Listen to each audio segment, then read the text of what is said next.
Right, this morning, medical experts are pushing back against a new executive order that calls for changes to the recommended vaccine schedule for children. Yeah, doctors and state leaders say the science hasn't changed, and neither has the state's requirements. Your reporter Anna Stansfield live sharing what parents need to know ahead of the upcoming school year. Anna.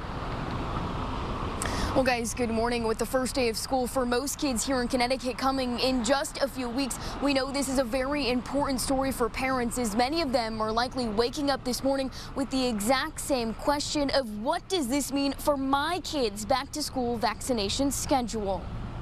This new executive order comes after the president's long-held belief that certain shots should be spaced out. It recommends separating the measles, mumps, and rubella, or MMR vaccine into 3 different shots given at 3 different appointments.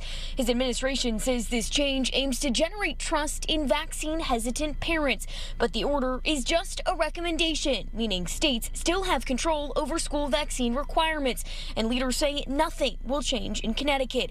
In a statement, Governor Ned Lamont said, quote, "The dangerous executive order signed by President Trump lacks scientific backing, revives a discredited link between childhood vaccines and autism, and undermines public health objectives."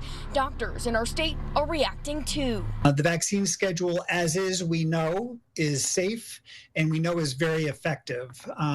By splitting vaccines, delaying vaccines, and really creating your own vaccine schedule, it creates numerous hazards, including making you wonder whether the vaccines are as effective.